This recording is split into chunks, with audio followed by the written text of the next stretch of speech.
Oh shoot, we're live. Final Fantasy VII Remake is out, and I have two small concerns. That's right, two small concerns. I mean, they are curious proportions, I might say. Actually, no. Contrary to popular narrative, blue-haired narrative here on out on Twitter, if you want to follow me at twitter.com/thequartering. A lot of people are out there projecting this kind of false narrative that, gamer boys be mad. No, I'm not mad. I actually have a lot of comments on the Final Fantasy remake and the trailer and all the information that came out at E3, but I do have some concerns. And look, let me get this out of the way. The game looks visually stunning, okay? They are remaking probably the most precious game in my and many other people's childhood's lives, okay? This is probably the first video game character that I ever had a quote-unquote crush on. Video game series, okay, and characters in a video game. They are, and I think they appear to be treating it with the appropriate amount of respect, knowing that this game, in a lot of ways, led to Sony PlayStation winning early console wars and led to many people falling in love with the RPG game series or genre. And that is true for me. I've chased that dragon. I've chased that feeling that Final Fantasy VII gave me throughout my life. And I've found many other RPGs that are excellent. I've always enjoyed the Dragon Quest series. And I've played a lot of other RPGs that are good too. But it's never been quite the same recreation of that Final Fantasy VII sequence. So I think the remake obviously is going to sell millions and millions and millions of copies, 15, 20 million copies. It's hard to guess. But it's clear that Square Enix is looking at not just selling it to people who originally liked Final Fantasy VII, but also appealing to people that have never played the game and have no understanding or emotional connection to it. There's a lot to talk about with information that has come out, and I want to talk about what I'm concerned about. Yes, it looks beautiful. Yes, I think Square Enix is capable of pulling off this game correctly, but outside of the missing cup sizes and Tifa being downloadable DLC, there's not a lot that I expect of them. They have to just do the game justice. Some of the information coming out, I am concerned about. Yes, you can buy and use new swords. I was worried about the combat system, the combat tactics, because it was Final Fantasy VII. It was turn-based, and then finding out that this new version would not be turn-based, gave me pause. And after watching what we saw during the Square Enix press conference, I am less concerned. It actually looks pretty interesting. You kind of have this real-time system, but as well as being able to slow it down and make tactical decisions. So I think I'm actually less concerned about that. The fact that the game is dropping in March of 2020 is exciting. I had hoped we'd see it for Christmas, but with 5 years in on this game and everybody's expectations and everybody's childhoods riding on them getting this right, I understand why they might want to take time and do it right. Now, other issues. The episodic. I'm going to be totally honest with you. I had no idea that this is what they were doing. I had no idea. Even watching the trailers, I was under the impression that I would be getting a full Final Fantasy VII remake. That is everything that was originally in Final Fantasy VII, not like the first 5 to 10% of the game. But in fact, that is what Square Enix is doing. They're going to drip feed customers content probably over many years, which is concerning to me.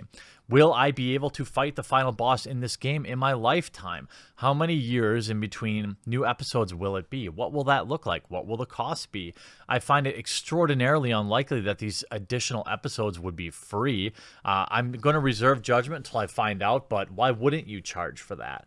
Knowing that it took 5 or 6 years to develop this much of the game, which is just, I guess, 5 to 10% of it.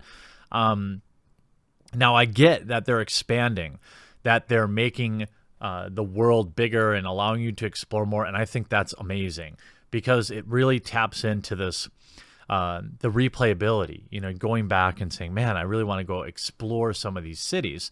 But with the first release, I am kind of bummed out that it's really only 5 to 10% of the game. What about Calm or Nibelheim or Fort Condor, Ganga or Gongaga, Costa del Sol, the Gold Saucer, Rocket Town, Wutai, the dungeons? All these places are not going to be in the first game.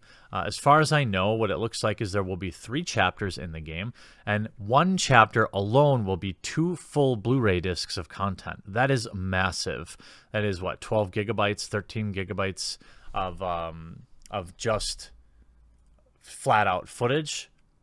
Actually, it's more than that. I don't know why I thought that. Anyway, so the final game will probably be maybe 6 to 8 discs all in.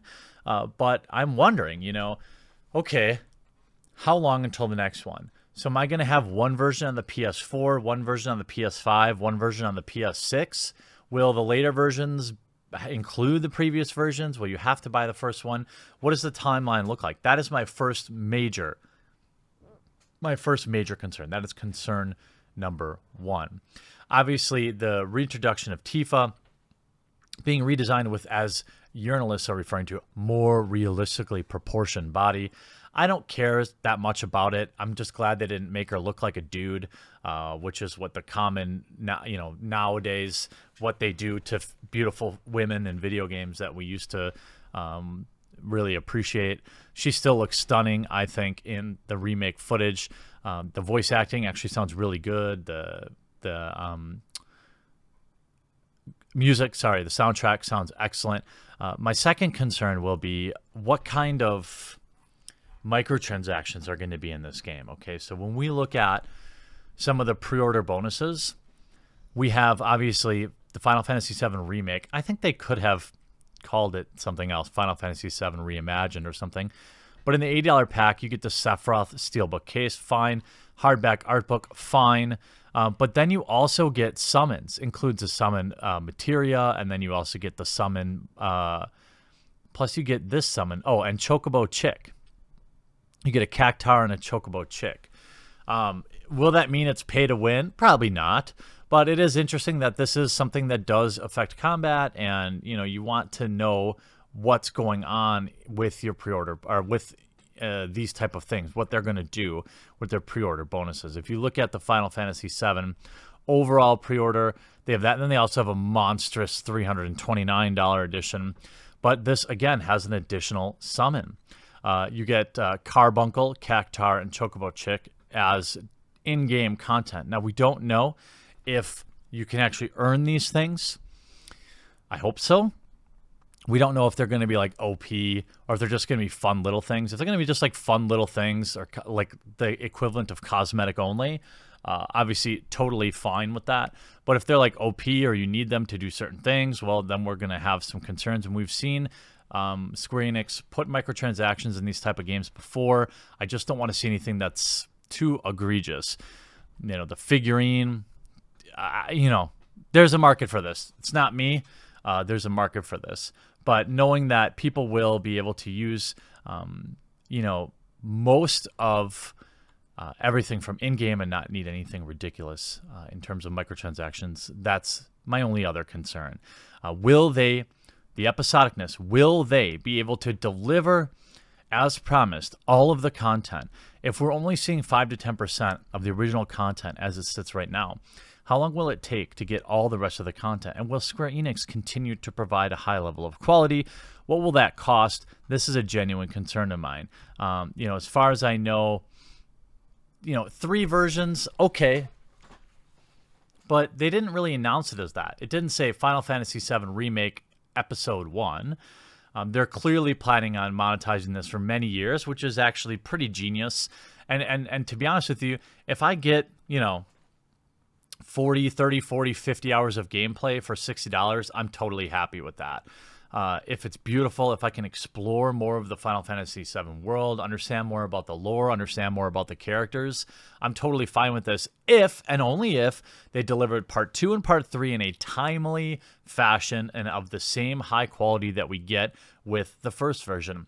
It's curious that you would have these 2 versions spanning 2 different consoles, as the PlayStation 4 is kind of winding down.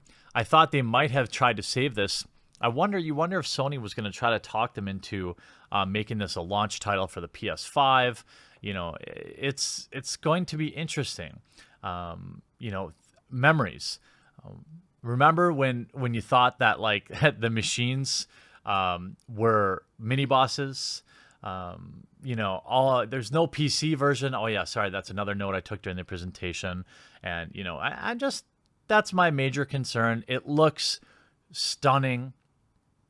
This is basically everything I could hope for a Final Fantasy VII Remake, except for my major complaint is that I'm not getting the entire game up front. To be honest with you, I would even pay like $200 just to get everything up front. I want to play through everything. I don't want to finish the game and then have to wait for years for Square Enix to release, part 2 or episode 2. So my two big concerns: the episodicness, will they be able to deliver? And microtransactions and monetizing in-game. Clearly, they made a decision to monetize this. But again, these are small concerns that you could probably say of most any game of this size other than the episodicness. And I don't think that they were upfront about that. But nonetheless, I'm not going to wait for a PC version on this. I will not pre-order because I just don't pre-order. There's no reason to. And I don't want to incentivize that, but I won't shame you if you do. It's your money. You do as you do with it. I'm glad I could see more of the combat tactics. Again, I'm open-minded about it now, and I really am looking forward to it, but I do have those two concerns. What are your concerns for the Final Fantasy VII Remake? Do you think they're going to be able to deliver? Are you worried about Tifa? Are you worried about the other females in the game? Are you worried about all that we haven't seen yet? I'll be curious to read all of your reaction in the comment section down below. But overall, very positive look. Final Fantasy VII. The fans have waited. I just really hope they deliver.